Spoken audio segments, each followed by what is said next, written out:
Paranormal Room. Have you ever encountered something you couldn't explain? Ghosts, were they strangers or were they family? Cryptids, alien encounters, Strange animal encounters, child spirits. whatever your experience, we want to hear about it. Email your story to WLTK-DB paranormalroom@gmail.com for your chance to share your story on the show. Again, that's WLTK-DB paranormalroom@gmail.com. We're waiting for your story.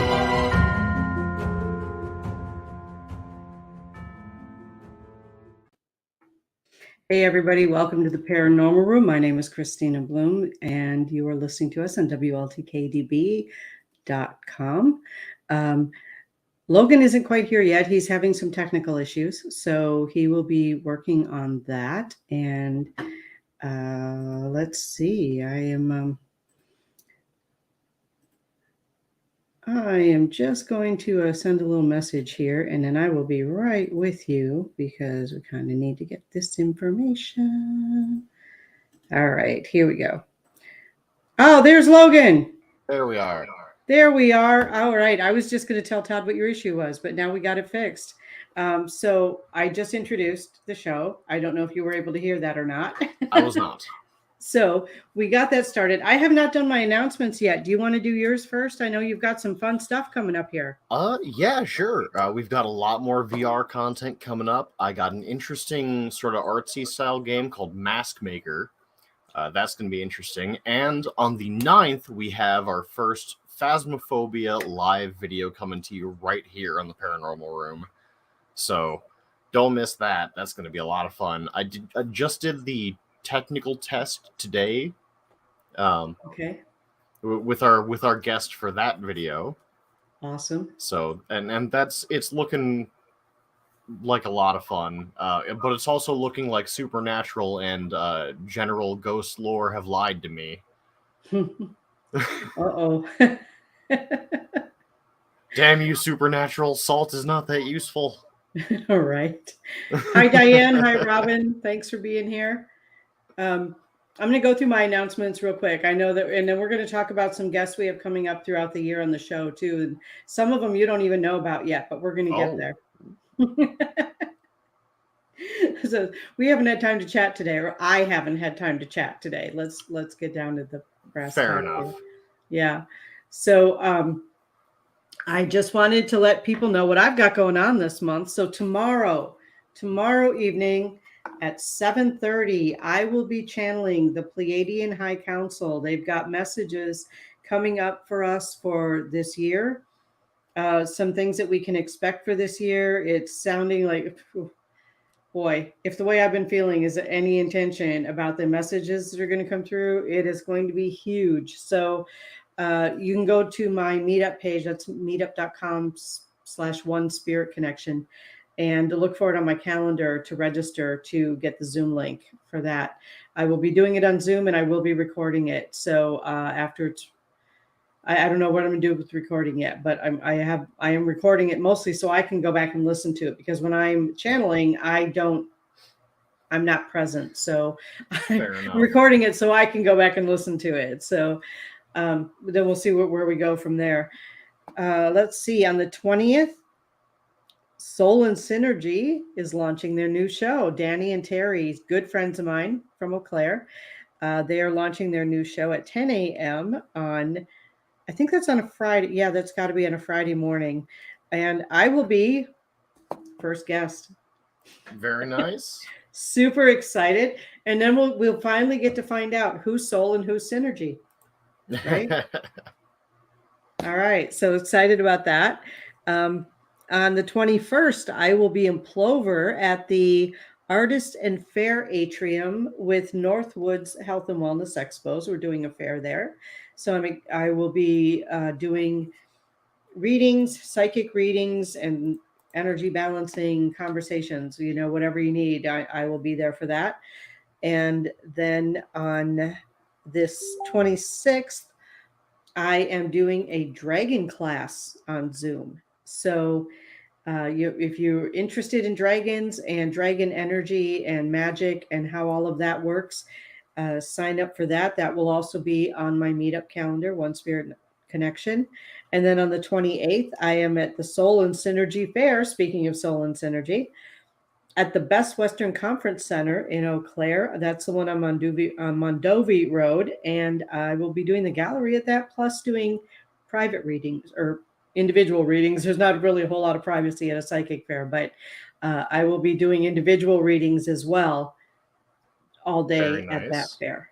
So that is my schedule for the month of January so far. And, I'm always hoping to add more to it. So if something else comes in next week, I'll have new announcements. All right. So you said the 9th is when you're doing I cannot say the name of that game. Phasmophobia. Phasmophobia. Yes, that's on the 9th. Yes, that is on the 9th. We will be doing a live recording of that show for my channel. Awesome. Lee Warner says, "Good grief, I keep getting lost, but I found my way back." Well, welcome back. Lee. Diane was just a guest on my last show. Oh, well, welcome back, Diane. Yeah, thanks for being here, Diane. And Robin. I love Robin. Robin, I miss Nikki. I need to call Nikki or something because I miss Nikki.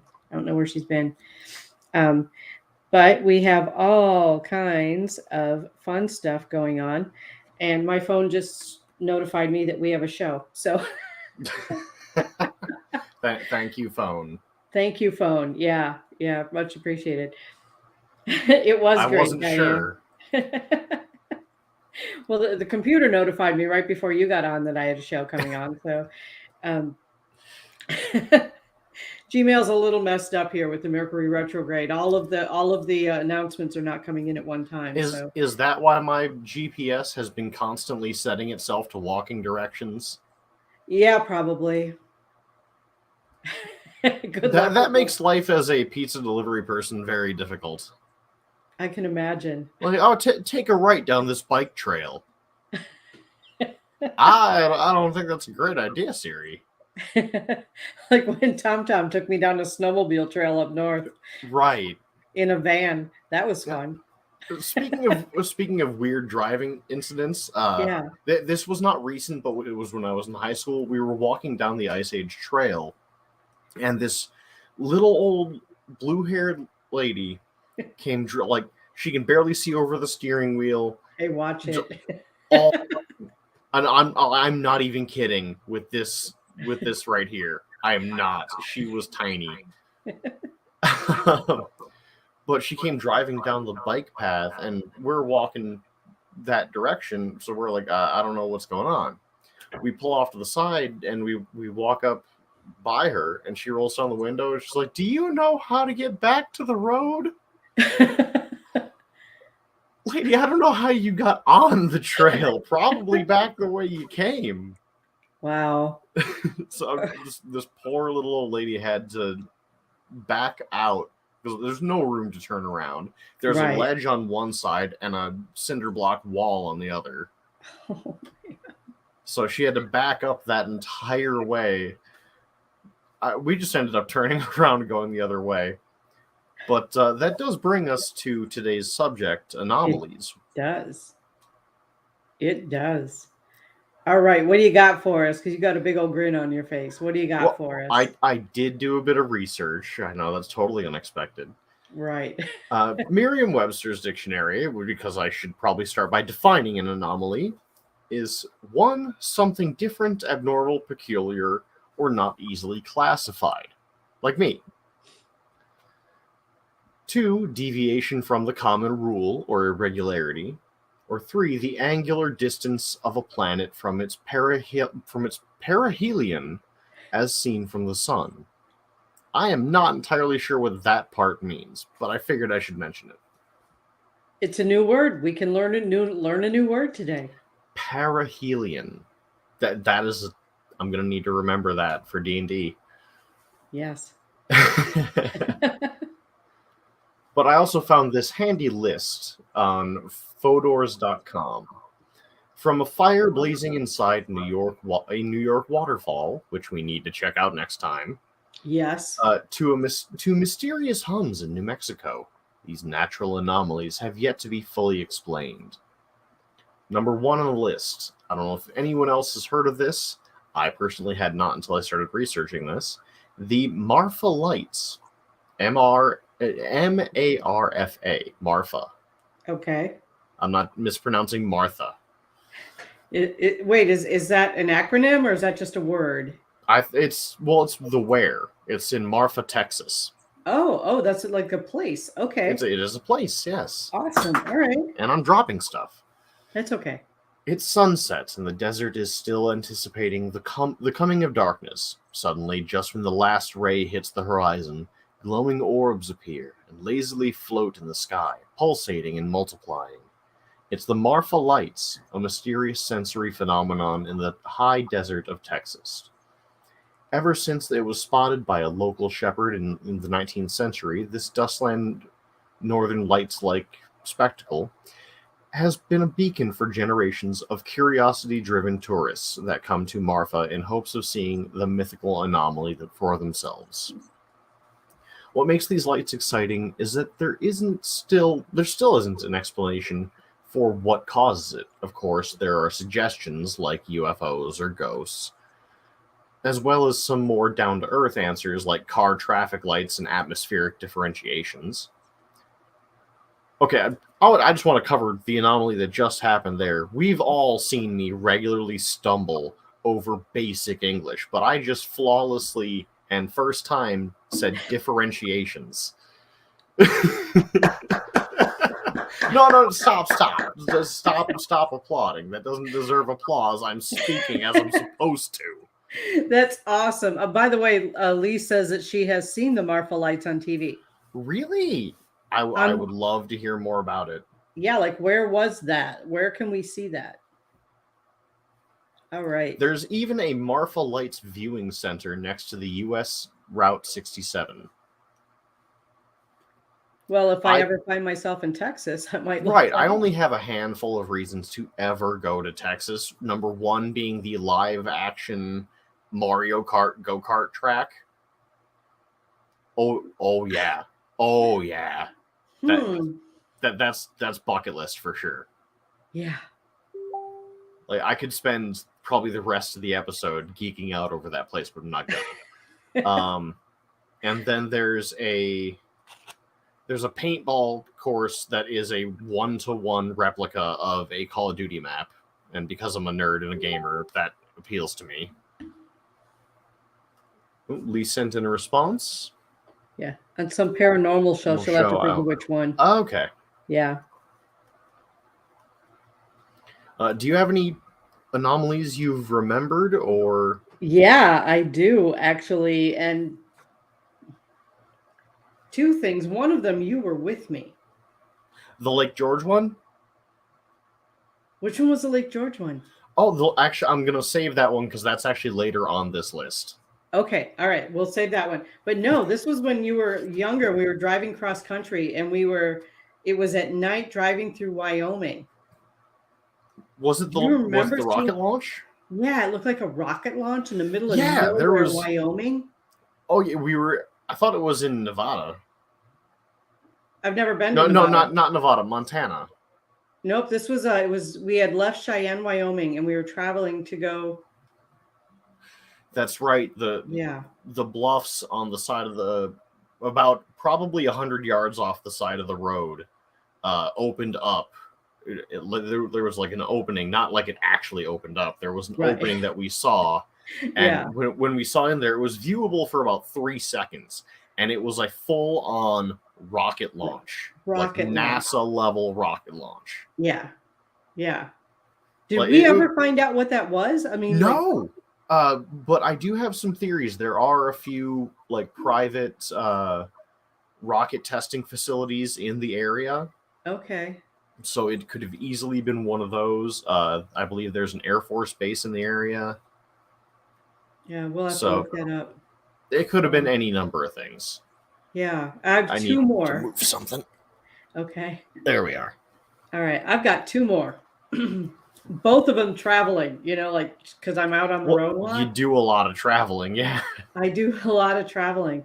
I remember driving through North Dakota, and Mm, it was broad daylight, not a cloud in the sky.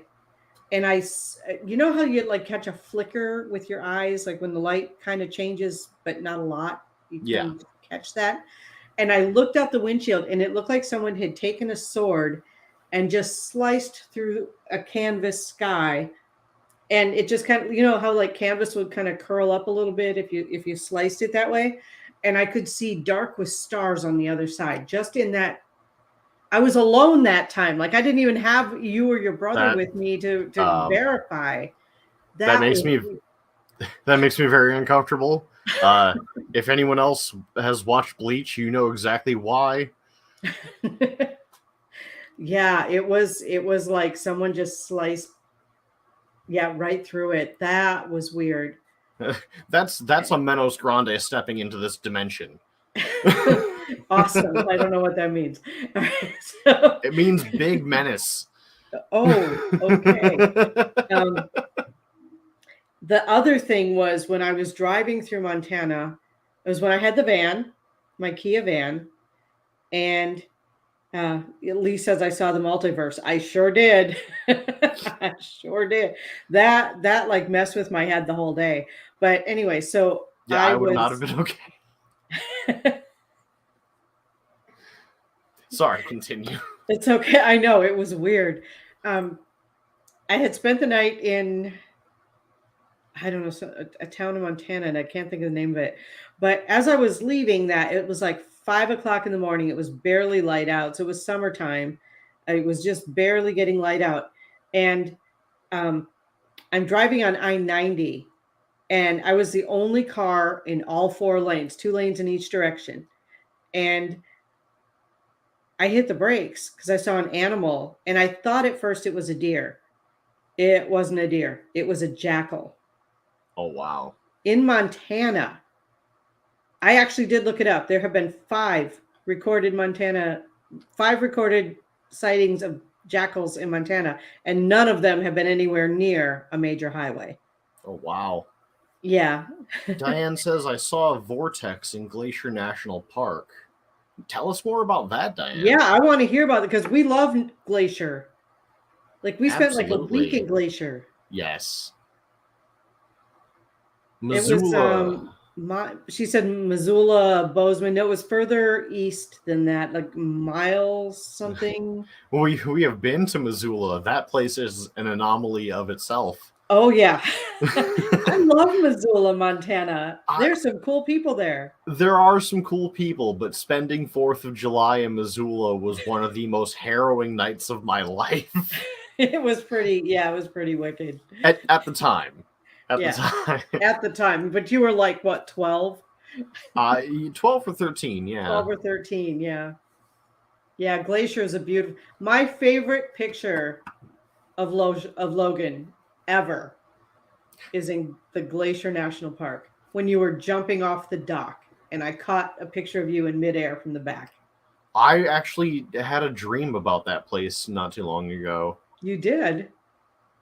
Yeah, it was about the it was actually about that same dock. Was it? Okay. Interesting. Now there's an anomaly that like you're bringing it up and I'm talking like you dreamt about it and I'm bringing it up, Yeah. Wow. Yeah, it was so those are the three big ones that stick out for me: the rocket launch, the tear in the sky, and the jackal. Honestly, the tear in the sky stands out among those. Like that makes me actively nervous. It was weird. I mean, I know I've seen weird stuff on the road, but traveling east, there's a lot more traffic. Traveling west, there's a whole lot of open road between here and the West Coast. Yeah. So I mean, realistically, there's only so far west you can go at that point. Yeah. Most of the country is east at that point. Right, but from where I am, going east is a lot more populated than going west. Right. For the most part. So, yeah. So those were the weird anomalies that I've seen. That just I couldn't. I didn't even know what the jackal was. I had to wait until I got back to Seattle to look it up in a book. Like I didn't even know what it was, but when I saw a picture of it, I knew what it was. And it's one of those things where, you know how the animals have meaning or whatever that people have given them, and jackal is safety and travel, and that is the same stretch during which my car broke down in the panhandle of Idaho. Which is interesting considering the jackal is sort of a subspecies of coyote. I know, right? And coyotes are usually tricksters. All right, we got some stuff coming in here. You want to read Diane's? Yes. Camping. During the day, there were 4 of us sitting at a campsite. I randomly looked over to the space where the trees met the cleared campsite. I saw a dark, multicolored, swirling space that I knew led someplace. I'm willing to bet that there's more to that story, unless you want to leave it there and leave us in suspense, Di. Did you go through it? I want to know. Inquiring minds need to know. Right. Hi, Jessica. Jessica, how's it going? Whatever you're cooking, I hope it was really good, because I don't know, doing these shows makes me hungry. All right, I'm going to read Lee's. A1A between Port Orange and New Smyrna Beach, bright light behind me. Right side felt unprotected. Stopped my car and finally had to yell, "Stop it." Did it stop? Oh, she wants you to read it in that voice. Oh, sorry, I blew want me it. to do the voice. Okay. She wants you to read it in that voice. Go ahead, reread it. I want to hear it too. Now y'all got me nervous, jeez. A1A between Port Oregon and Port Orange. I screwed it up already. A1A okay, between Port Orange and New Smyrna Beach. Bright light behind me. Right side felt unprotected. Stopped my car and finally had to yell, "Stop it." How's that? That was perfect. That was perfect. Diane says there's not really more. It didn't last long, and I was a little afraid to move towards it. I felt if I went in, I wouldn't come back. Yeah, but you might have ended up somewhere really cool. This is true. There's an entire genre of anime about people wanting to escape the world, and either through unaliving or other means, they end up escaping into like a fantasy realm. Unaliving, I love that. It's the advertiser-friendly way of saying, yes, you know. We got it. Lee said perfect. Jessica's cooking Mexican food, green enchiladas and rice and salad. Then I told you, Christina, I was going to start my diet today. That sounds relatively healthy. It does. That sounds really healthy. Yeah. Well, we were talking about New Year's resolutions on the last show. So that's where that came in. A ritual in which I rarely partake, but fair enough. That's what we were saying. It's a good way to beat ourselves up and set ourselves up for failure. So, yeah. I had just thought of another anomaly, and now it went like poof out of my head. Yeah. Jessica, do you deliver? Well, I've got 2 out of 10 on the anomaly list. The fairy circles in the Namib Desert. Okay. Yeah. You know what? I'm actually going to share the image of this because it looks pretty cool. Jessica wants to know the topic. So it is anomalies and oddities.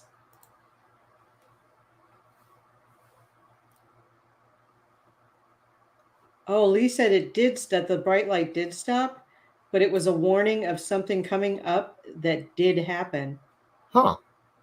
Fairy circles in the desert. The fairy circles in the Namib Desert. With its endless red dunes and seemingly lifeless outlook, the Namib Desert is a fitting example of a post-apocalyptic world. You could have seen the Namib Desert, for instance, in films such as Mad Max Fury Road. I personally love that movie, where it served as the wasteland backdrop. Apart from being one of the oldest deserts in the world, it's also famous for the patches of barren land surrounded by grass lovingly called fairy circles. Seen from above, these circles look as if someone polka dotted the earth into a beautiful yet eerie result. I imagine from the air that's gotta trigger someone's tryptophobia. Yeah, something. For those of you who don't know, tryptophobia is the fear of a large series of circles packed closely together, like if you look at pores close up under a microscope. There's a fear for that? That is a fear. Or if with the one toad, I think talking about it might trigger someone. So if you know the toad I'm talking about, stop listening. Yeah. It hatches its eggs in its back, and its back turns into this like crater marked egg factory. Ugh. And its kids during the tadpole stage live under the skin. Ew. Yeah, no, it's very disturbing. Okay, you can listen again. Thank you. I shouldn't have listened the first time. I did give a warning. You did, were fully and I did warned. not heed the warning. The origins of these circles has been a subject of much heated debate, with various studies attributing the empty land inside the circle to a toxic bush sap, termites, and radiation. With or without explanation, the fairy circles are one of the highlights of a visit to Namibia, my bad, and its many natural wonders. Wow. Oh yes, Robin, it is quite disturbing. Yeah. Yeah. The Eternal Flames Falls in Is Chestnut Ridge York? Park in New York. I gotta write Chestnut Ridge Park. Write that down. I am writing going it down. There. We are going there. Yes. In pre-tourism times, if you were exploring the rainy forests of the Chestnut Ridge area and stumbled upon this waterfall, you might have believed in the presence of higher powers, because inside the waterfall sits a burning flame, puzzling and mesmerizing. This popular natural attraction is just a 20-mile drive from downtown Buffalo, and is one of the rarest formations of such kind on Earth. Although the fire inside a waterfall concept seems quite far-fetched and unreal at first glance, Mother Nature sure knows how to surprise. In this case, the phenomenon is caused by natural gas emitted from the hydrocarbon seep, or pocket, found underneath the attraction. I'm willing to bet that was ignited during some sort of very old wildfire in the area, and it just kept burning because it's never run out of gas in that pocket. Or a mild, like an earthquake or something. Right.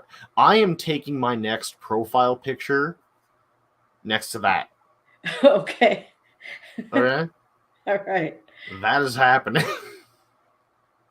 This right here, all that, get that. All right. There's a comment for you to read, since people like the way you read them. All right. I've seen fairy circles in the grass of mushrooms and others of flowers. Yeah. There was an opening, a door, and they were well-formed circles.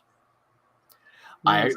Actually exists a picture of me in the middle of one such circle from our last trip to New York. Yeah, it was in but it was a circle of trees. I thought you said there was mushrooms.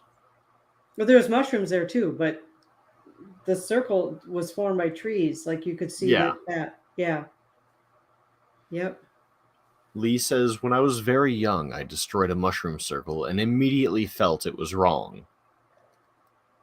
That's the warning. That's the only one you're going to get. Yep, that was the one and only warning. And you probably only got it because you were young. And Tristan, welcome to the party. Hey, Tristan.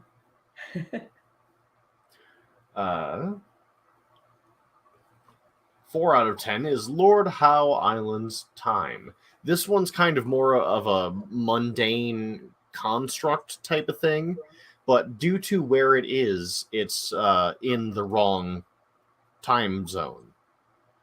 And due to such things like, instead of jumping forward 30 minutes, or instead of jumping forward an hour, they only jump forward 30 minutes. Okay. Although you can't actually see time, Lord Howe Island's case is a curious anomaly that makes this tiny volcanic paradise stand out in the world. It has a self-imposed time zone it shouldn't be in to align clocks with New South Wales more than 600 miles away in mainland Australia. Okay. It is currently the only place in the world in the UTC plus 10:30 time zone, adding 30 minutes to the clocks instead of an hour during daylight savings. Apart from its clock extravaganza, Lord Howe Island is a remarkable and isolated place to visit with no phone signal, spectacular landscapes, and dormant volcanoes. Though it's quite hard to get to, the island is a perfect destination to completely unwind and give in to the beauty of this UNESCO-protected reserve of Tasman Sea biodiversity. Wow. It really looks beautiful. I mean, I would spend however long it took on just like a hiking / camping trip from here all the way to there. Like, I would hike around that entire island. Yeah, that just went on my bucket list. Right? I imagine there's permits and whatnot, but involved. Seriously. Wow. This is on my bucket list as well. The Santa Cruz Mystery Shop. Mainly because it's partially the inspiration for the Mystery Shack in one of my favorite shows that I just forgot the name of. Well, I'm sorry for the genetics that make you forget things. Yeah, thanks for that. Gravity Falls. That's it. Oh yeah, that's a funny show. Opened during the U.S. Golden Age of roadside attractions in June 1941, the Santa Cruz Mystery Spot is one of the most famous and beloved California optical illusion destinations. While visiting, there will be a lot of exclamations of surprise, like when the ball rolls backwards, or when you can recreate the Titanic pose standing on a table while leaning down unnaturally. It's not magic, though the place is built on a so-called gravity hill, a natural anomaly that creates an optical illusion of defied gravity. Such spots can be found in many places across the world, but in Santa Cruz, the curious phenomenon is used to its full touristic potential. Also, it's a fun attraction that boasts mid-century American charms and gives an amusing time. Thus, a perfect idea for a family day trip from Silicon Valley. I'm always intrigued by gravitational anomalies. There's actually one not far outside of Janesville, Wisconsin. It's a small bridge where the car will roll backwards uphill if you put it in neutral. Really, it's just a clever illusion, but I think it might also be a minor gravity well. Or gravity hill. The Zone of Silence, which we will get back to after this ad break. I was just going to say, we need to take a break here. I just looked at the time, like, 34. Time for the ad break.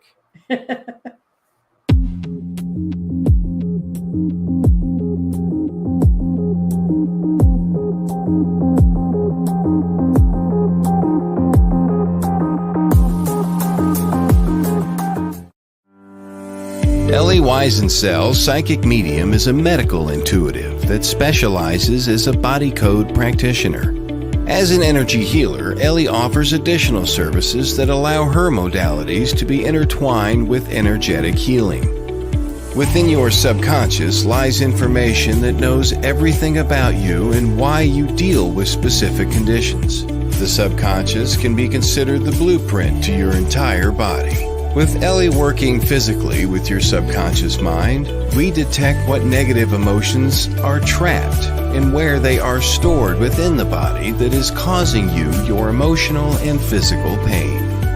This work is designed to remove imbalances and correct them energetically, getting to the root cause of why you have your condition, to help balance your body so it may heal itself. Your body is infinitely wise and wants to be in balance. The body code is not only gentle for humans, but it is also a gentle process to help animals. For more information, contact Ellie Weisensell at the website below.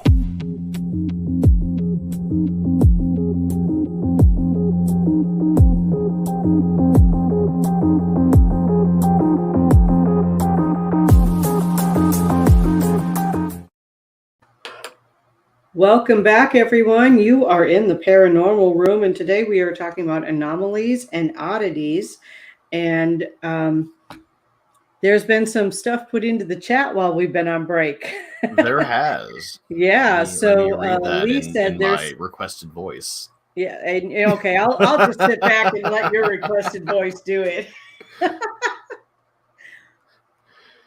I like the way she spelled supposed to. I'm just going to say that. Phonetically, even. Phonetically, I love it. Go ahead. There's supposed to be one in Texas. Cars roll uphill. Yeah, I really enjoy those weird gravitational illusions. Diane says, my husband and I were visiting property in Montana that friends were going to build a paranormal center on. My husband had a huge oozing strawberry on his calf from sliding during softball. Ew. There was a big rock formation that we both expected Bigfoot to come walking out of. We walked around for about 30 to 45 minutes, loving the space and waiting for Bigfoot.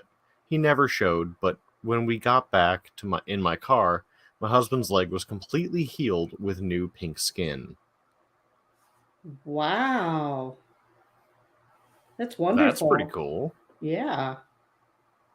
Guarantee before colonization, that was a sacred site for one of the tribes. Yep. And because most of the tribes had an oral tradition, which speaking the language suddenly became illegal, it makes sense that knowledge died out. Right. Jessica says, I've heard of that one, Zona del Silencio. I think in English it's called the Zone of Silence. Yes, it is. Yep, it sure is. Having a name that would be a perfect fit for both drama of marital troubles and a post-apocalyptic sci-fi flick, Zone of Silence is among Mexico's most intriguing places. Enjoying urban myth fame, this half Bermuda Triangle, half Area 51 patch of desert in the Mapimi Biosphere Reserve is shrouded in mystery. The radio doesn't work here. The zone has been a location where several meteorites fell in the 20th century, and it was here that the U.S. missile that carried out radioactive Cobalt-57 experiments crashed in July 1970. Mix it up with local legends of sightings of tall blonde beings, fireballs in the sky, unexplained flying objects, and the barren Zone of Silence becomes an extremely interesting case of natural anomaly. The one where you don't want to get lost or stay outside after dark, because being inside this unfriendly yet spectacular desert landscape, it is easy to believe that all the stories are true. Wow. Wow. Diane says, absolutely a sacred site, as is Lake McDonald in the Glacier National Park. Excellent. Yes, it is. Is that the lake you were I think that's the lake you were jumping into, isn't it? I do believe so, yes. Yeah. Oh, what do we got and now here? we come to the Lake George spot. Oh, yeah. I was last time I was there, I was doing phone experiments. Like, you know how you step into that spot? Oh, yeah. And it echoes? Yeah. Okay. So I called my husband And I'm on the phone with him. I'm like, okay, I'm going to step into the spot in Lake George, and I want you to tell me if it echoes. And I stepped into the spot, and he said it didn't echo, but all of the other noise stopped. Like all the background noise stopped over the phone. Maybe it works different through a speaker and a microphone. Yeah. I mean, the sound is still one of those things that we're still kind of sussing out. Right. Right. That is a cool spot, though. I visit there every time I go through Lake George. It really is. I was very pleasantly surprised to be scrolling through this and be like, hey, I've been there. I know. It is some very cool beans. It is some of the coolest of beans, Lee. Yeah. Yeah. The Naga fireballs on the Mekong River. I am going to play this video. It's a short one, but it shows. Oh, that's not available. Never mind. Let's play this. All right. So go ahead. It's Thai lore. Yes. Thai lore tells the legend of Nagas, serpent-like half-deity creatures that populate the Mekong River in northeastern Thailand. Once a year at the end of Buddhist Lent in late October, Naga launches fireballs into the sky. True to legend, you can spot these mysterious lights floating above the river in the North Khai province in Thailand. It is a popular annual celebration when thousands come to the Mekong River's shores to see the mysterious phenomena unfolding. There were a few attempts to debunk the fireball myth, including a 2002 documentary that alleged that the lights were Laotian soldiers firing into the sky across the river. That bullet would be moving pretty slow if that was the case. Mm-hmm. Also, on the scientific front, a study explained the Naga fireball's appearance could be due to gas explosions underneath the river bottom erupting once a year, which does seem likely. There are a lot of gas pockets under the soil and under the surface that find all sorts of creative ways out. Sometimes it's an actively building source, and then you get things like the geyser at Yosemite. It's a steady buildup at a constant rate, which creates a reliable and timeable release. True or not, the festival that arose around the fireball sightings is an amusing and somewhat nostalgic event that allows a foreigner to experience Thai traditions and enjoy Mekong River's beauty. Or rather, you would be able to enjoy Thai traditions if you could still go to Thailand. Oh. You can't go to Thailand anymore? The Chinese government is very touchy about people going to Thailand. Oh. Because they consider it China. Let's see. Lee said methane from decomposing plants. Very possible. She also says she found a car hedge on her way back from Oklahoma to Black Hills. I'm sorry, a car hedge? A car hedge. What is a car hedge? Yeah, I'm unclear as to what we were talking about. Can you explain that? Let's see. Next, we have the Potomsky crater. That it doesn't look like much from here, but that is a massive and very weird crater. Imagine exploring expansive and uninhabited Siberian taiga and stumbling upon a gigantic crater of unknown origins in the middle of the forest. That was exactly what Russian geologist Vadim Kolpakov, that's a mouthful. Good job. I wouldn't have gotten that. Did in 1949 when he discovered a crater that would be named Potomsky. The crater measures 160 meters or 525 feet in diameter and 40 meters or 131 feet in height, and is an odd rock formation that can easily be a movie location in which an ancient evil dwells beneath the earth, threatening to escape. Scientists are still puzzled by the crater's origins and don't know what it might hide underneath. Some suggest there might be a buried UFO, or that it was a nuclear disaster site, possibly of extraterrestrial origins. So far, the most plausible theory says that the crater is in fact a gas volcano and is a very terrestrial background, emerging about 250 years ago. So a Wow. gas volcano is sort of a subclass of volcano in which there's no actual magma release. It's all just heat and gas. Okay. And as such, it can usually escape a lot easier than the force of the magma pushing through. Right. Weird. So she said that it's large old Cadillacs buried in the group or maybe in the ground like Stonehenge and painted pink. And now that she says that, I have seen that. Yeah, it does. I feel like I've seen at least a picture of it. I think you were with me. Oh my god, you're right. Yeah, I think you were with me. Yeah, she did mean ground. Yeah. No, now that it's coming back up, I do remember that. That was weird. Yeah. How do we both forget that? I forget 100 things a day, Yeah. and I usually learn around 25. Yeah. Yeah, that's right. I totally forgotten that we had seen that. Yep. It could have been either one, Kansas or Nebraska. I don't remember. I'm thinking it was Nebraska, but I could be wrong. I think it was Nebraska. Yeah, I don't remember. Anyway, last on our list is the Taos hum. There's a buzzing noise that won't go away in Taos, New Mexico. It sounds like a hum or droning sound that is always there in the background.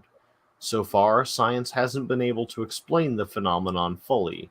First discovered in the early 1990s, when at least 2% of Taos residents said that they could hear it. The hum has since been an enigmatic anomaly that unsurprisingly gave way to even more bizarre theories of mind control and UFO bases. Science explained the strange hum as a hearing hallucination that can occasionally occur in humans. Still, the mass exposure of the sound and its persistence in Taos residents, even those a dozen miles away from the city, continues to puzzle researchers. The Taos hum is not alone in the realm of mysterious sounds that are heard around the world. In 2006, a strange Auckland hum was heard by local residents and captured on tape. There have been other mysterious sounds reported by people over the years, but many were either hoaxes or completely explainable by factory noises.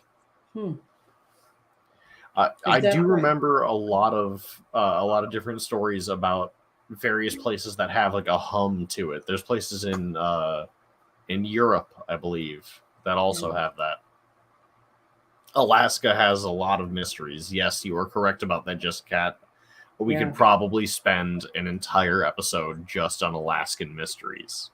Yeah, there's a lot going on up there. Lee wants to know, is that by the Crystal Cave? I assume she means the Taos hum. The Taos hum, it does not say. But Taos, New Mexico, where is the Crystal Cave? Is it also in New Mexico? Then it's probably near the Crystal Cave. Yeah, I don't know. I have not been to Alaska, which my bad, because I lived in Seattle for 5 years. I should have found my way to Alaska. I still want to go to Alaska, but unless I'm flying there, I need a passport. Yeah. Well, yeah. I think there's like one way where as long as you don't stop, you can go through. Alaska is a 2-show discussion. That is a fair point, Lee. Yeah. And then people go missing out of nowhere. Oh, yeah.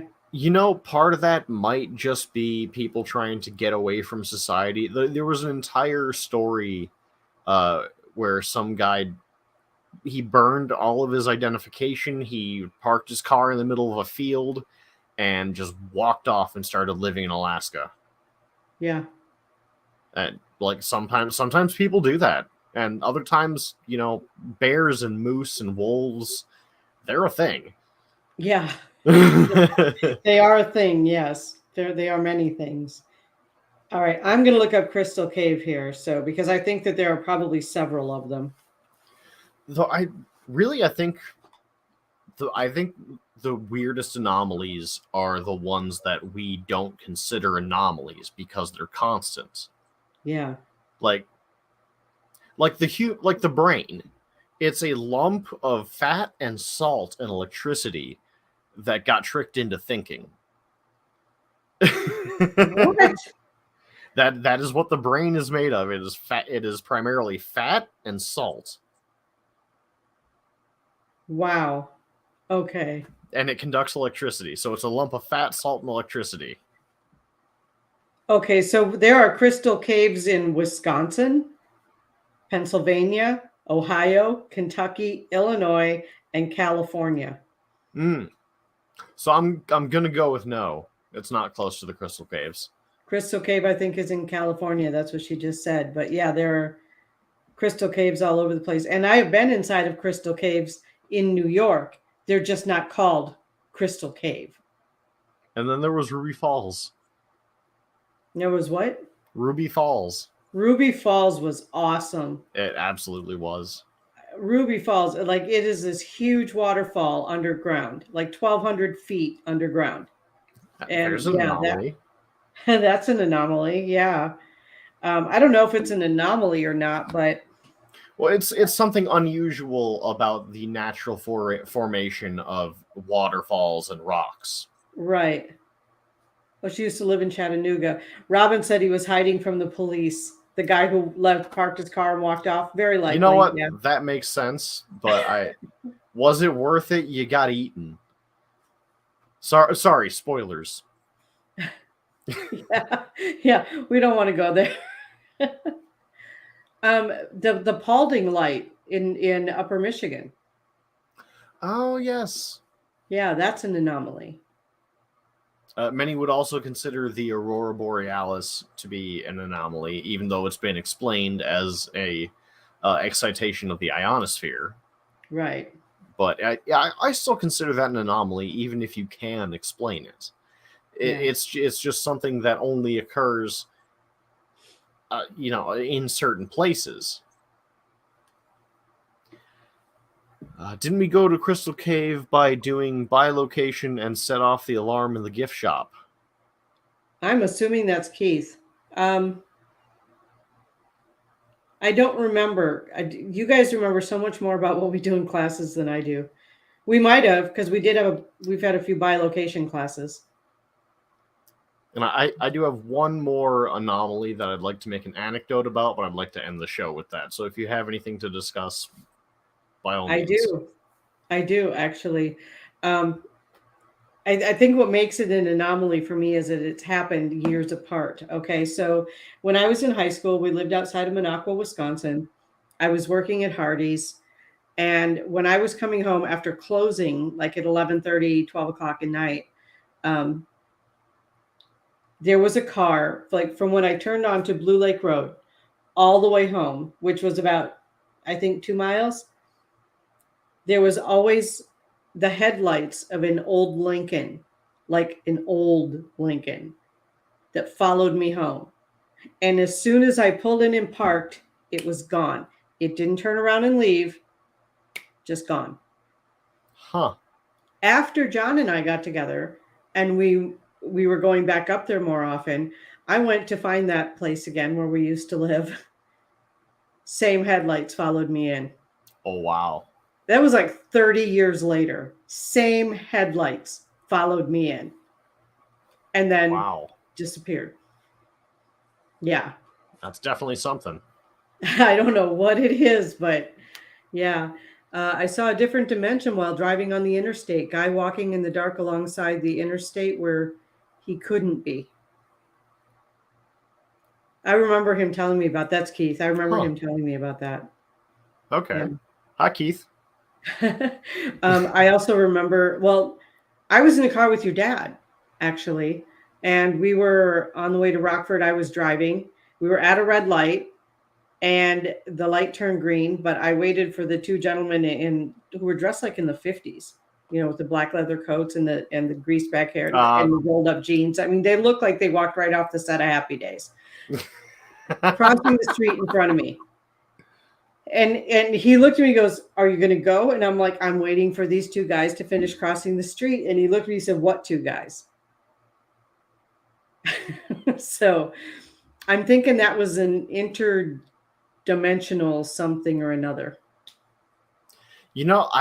I feel like I experience that on a daily basis. Like whenever I'm in the middle of doing something and I suddenly forget what I'm doing, or when you're sure that you just finished a task, like taking the trash out, and you come back and the trash bags are full. Yeah. Glitches in the Matrix, man. Glitches. You know what? I've said it 100 times. I'm going to be very, very upset and violent with the manager of the arcade if I die and wake up with a VR headset on.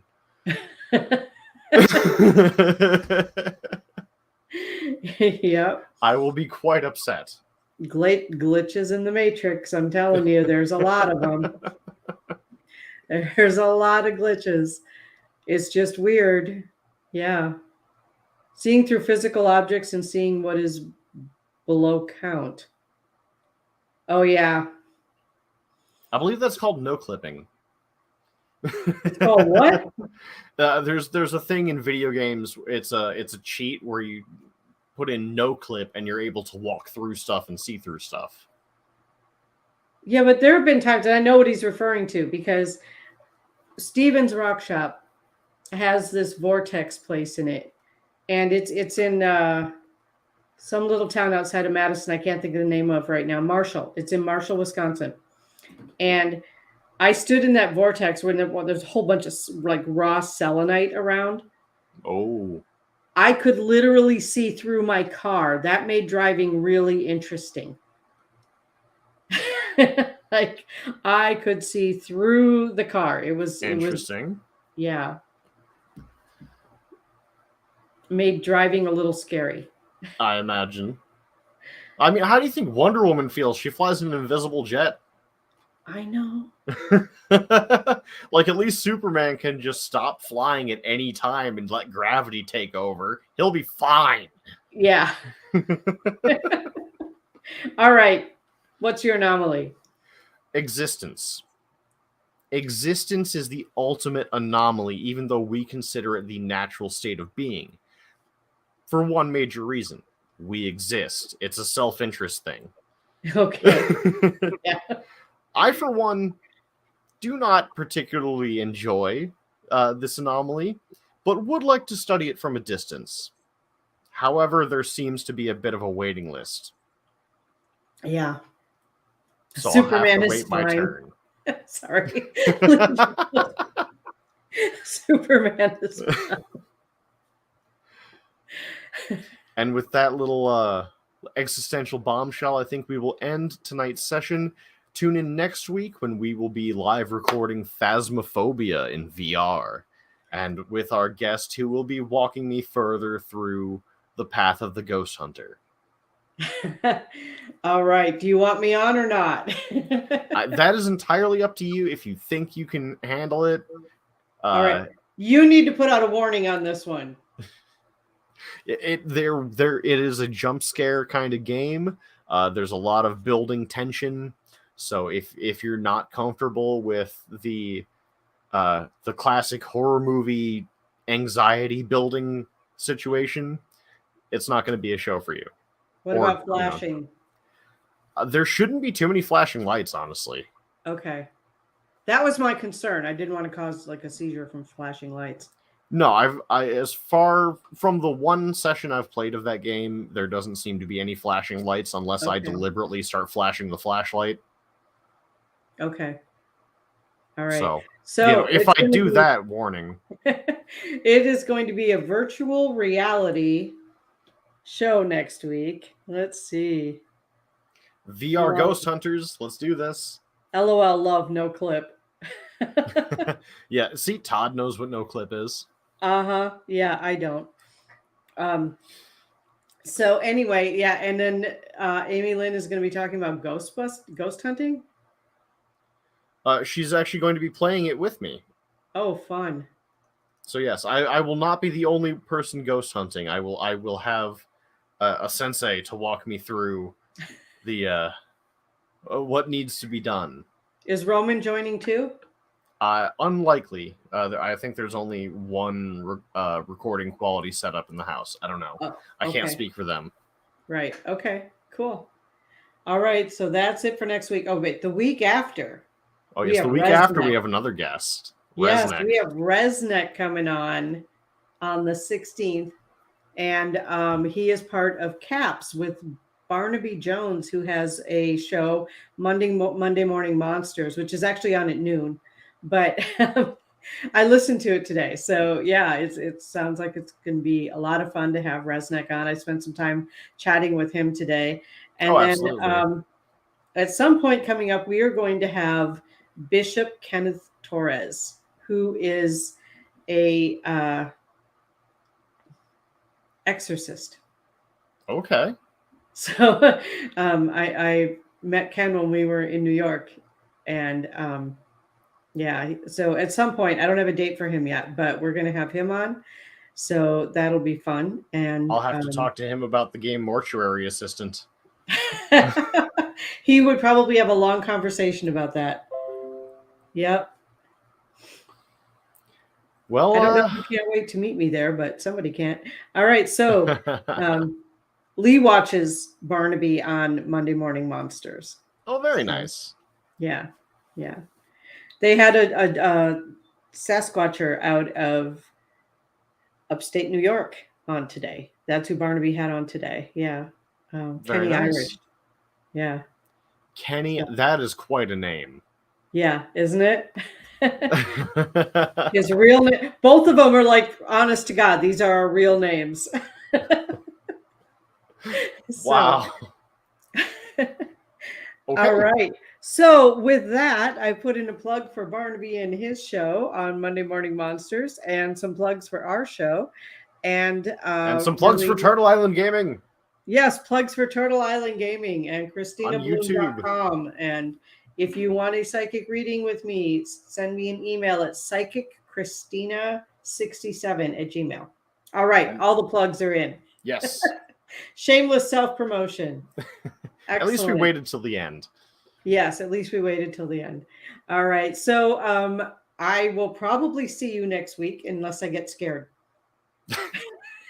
You know, we always need someone to read out the comments. Thanks, Jessica. That's true. I could be reading off the comments because you won't be able to. Yeah, I'll have a screen strapped to my face. All right. I will be here reading your comments next week. Okay. What's the email? Chat it. I can't chat, but I can have someone else put it in chat. Hold on. Yes. Yes.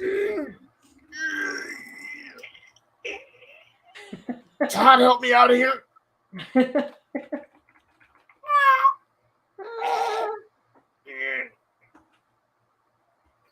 Are you okay? No. Oh, that's the wrong chat. I don't have a way to put it in chat, but I put it up there and talked and put it. And we ran over again. You know, when Mike takes over, we're probably going to get in trouble for this running over thing. There you go. There's my email. Psychic Possession of Todd? No. gmail.com. What? Someone said possession of Todd? No, I was trying to summon it into existence and almost popped a blood vessel. All right. Everybody have a great week, and we will see you next week. Thanks, Logan.